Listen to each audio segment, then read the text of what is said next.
জয় কৃষ্ণ কালী মায়ের জয়, জয় সোনা মায়ের জয়, জয় মঙ্গলা মায়ের জয়। বন্ধুরা সবাই কেমন আছেন? আশা করছি সবাই ভালো আছেন, সুস্থ আছেন কৃষ্ণ কালী মায়ের কৃপায়। আজ ভিডিওটা প্রথম থেকেই স্টার্ট করে দিলাম, বেশি কথা না বাড়িয়ে দেখতে থাকুন আর আমার ভয়ে শুনতে থাকুন।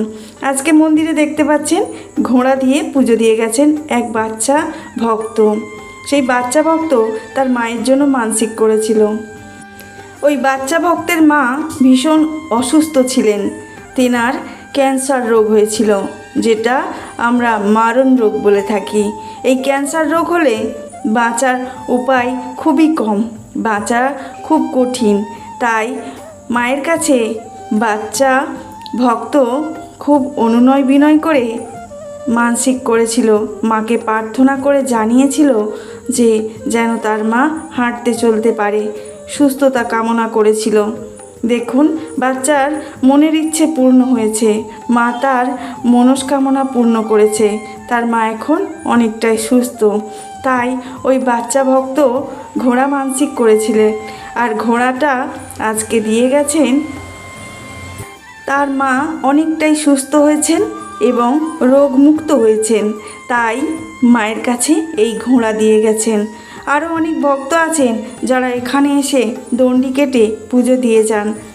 কিছু মানুষের আত্মস্বার্থের জন্য এই মন্দিরটা হতে দিচ্ছে না, তো মন্দির না হতে দিলেও ভক্তদের মধ্যে থেকে ভক্তি শ্রদ্ধা কিন্তু উঠিয়ে দিতে পারবে না কোনো স্বার্থপর মানুষরা। তাই ভক্তরা যে পরিমাণ বেড়ে চলেছে আমাদের মায়ের মন্দিরে, তাতে কারোরই আটকাবার ক্ষমতা নেই।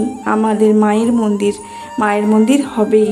আজকে রাধা অষ্টমী নিয়ে আমি কিছু কথা বলি, তারপরে আমার গুরুত্বপূর্ণ আপডেটটা আমি দিয়ে দেবো। সম্পূর্ণ ভিডিও ওয়াচ করার চেষ্টা করবেন, তাহলেই বুঝতে পারবেন আমার আপডেটটা কি।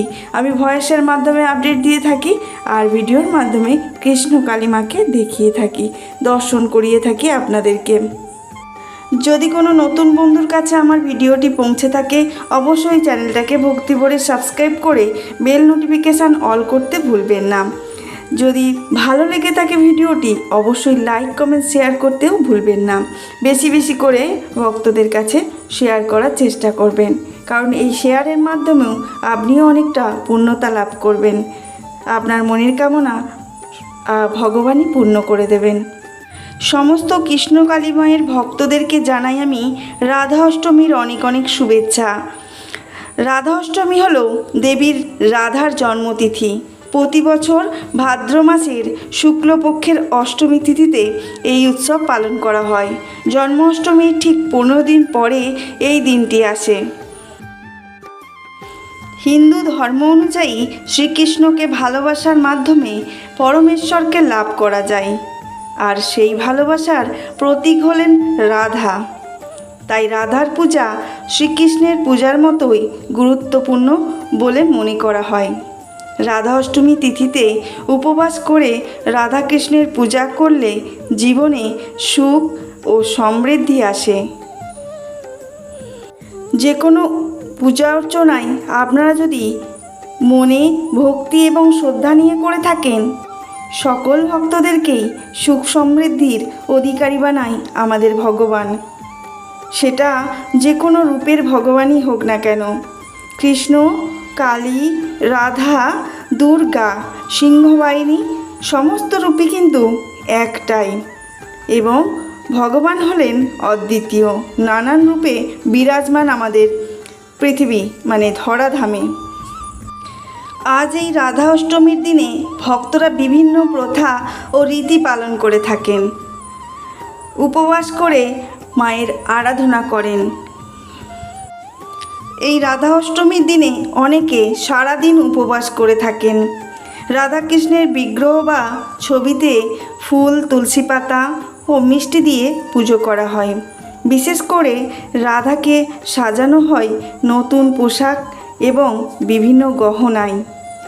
এক একটা দিন যেমন এক এক রকমভাবে আমাদের ভগবানকে ডাকা হয়, সেরকম কৃষ্ণ কালী মাকে কিন্তু আমাদের মঙ্গলা মা রোজ নতুন সাজে সাজান।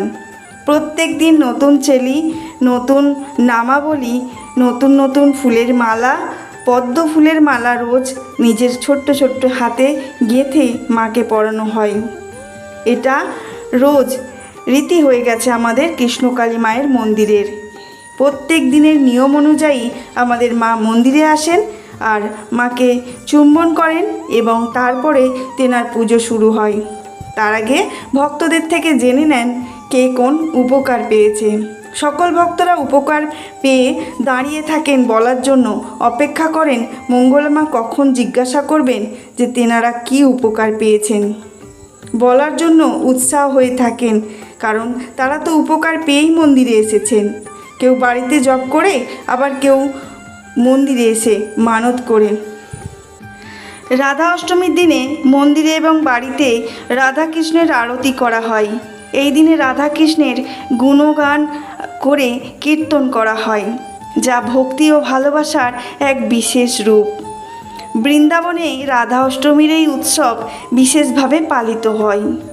এখানে রাধা ও কৃষ্ণের মন্দিরে বিশেষ পুজো ও অনুষ্ঠানের আয়োজন করা হয়। ভক্তরা এই দিনটিকে রাধার প্রতি তাদের গভীর ভক্তি এবং শ্রদ্ধা জানানোর জন্য ব্যবহার করেন। রাধাকে স্মরণ করা আর কৃষ্ণকে স্মরণ করা কিন্তু এক। রাধা কৃষ্ণের এক আত্মা, এক প্রাণ। তাই যদি আমরা রাধাকে স্মরণ করি, কৃষ্ণকে একই রকমভাবে স্মরণ করা হয়, কারণ কৃষ্ণের নামের আগে রাধা আছে। রাধাকে স্মরণ করতে হবে আগে, সকল ভক্তকে কৃষ্ণকে ডাকার আগে। ভগবান কৃষ্ণ এটা হলেন বরদান আমাদের রাধাকে দিয়েছিলেন। এক ভক্ত উপকার পেয়ে মায়ের মন্দিরে অনেক দূর থেকে দণ্ডি কাটতে কাটতে মায়ের মন্দিরে এসেছেন। তেনারা অনেক উপকার পেয়েছেন। মা এবং মেয়ে দুইজনে মিলেই দণ্ডি কাটতে কাটতে মায়ের মন্দিরে এসেছেন। মায়ের মন্দিরে আসাটা কিন্তু খুব কঠিন ব্যাপার, খুব একটা সহজ না, কারণ অনেকটা কষ্ট করে মায়ের মন্দিরে ঢুকতে হয়। ওই যে দেখতে পাচ্ছেন পোলের ওপর দিয়ে আসছে, এই জায়গাগুলো আসাটা মনে হয় খুব বেশি সহজ না, তবুও কত কষ্ট করছে বলুন। কৃষ্ণকালী মায়ের জন্য ভক্তরা প্রাণ পর্যন্ত দিতে পারেন, এরকম পর্যন্ত প্রমাণ পাওয়া গেছে ভক্তদের থেকে। ভক্তরা কোনোদিনই চাইবে না এই মন্দির উঠে যাক বা এই মন্দির না হোক। সকল ভক্তদের আশা আকাঙ্ক্ষা জড়িয়ে আছে এই মন্দিরের সাথে, কারণ ভক্তরা যে হারে মাকে ভালোবাসেন, প্রাণপণ চেষ্টা করছেন মায়ের মন্দিরটা হবার জন্য। যদি আপনারাও চান মায়ের মন্দিরটা হোক, তাহলে একমত বলে আমার কমেন্ট বক্সে অবশ্যই কমেন্ট করে যাবেন।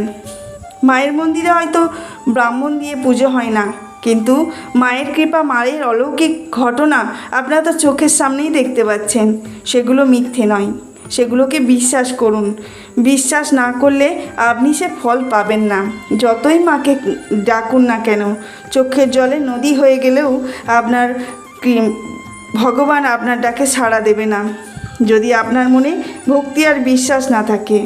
আপনি একদিকে বিশ্বাস করবেন না মা আছেন বলে, আর অন্যদিকে কাতরভাবে মাকে ডাকবেন, এটা কোনো দিনই হয় না। তাই মাকে ভক্তি ভরে ডাকুন, ভালোবাসুন।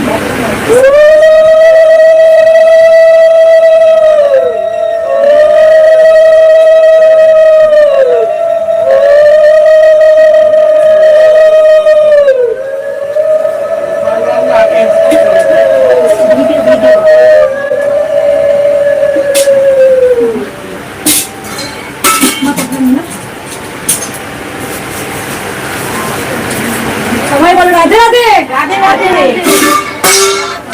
মা আছে, মা থাকবেন, শুধু মাকে ভক্তি করুন, মায়ের নাম জপ করুন। জয় কৃষ্ণকালী মায়ের জয়, এই মন্ত্রে অসম্ভব শক্তি আছে।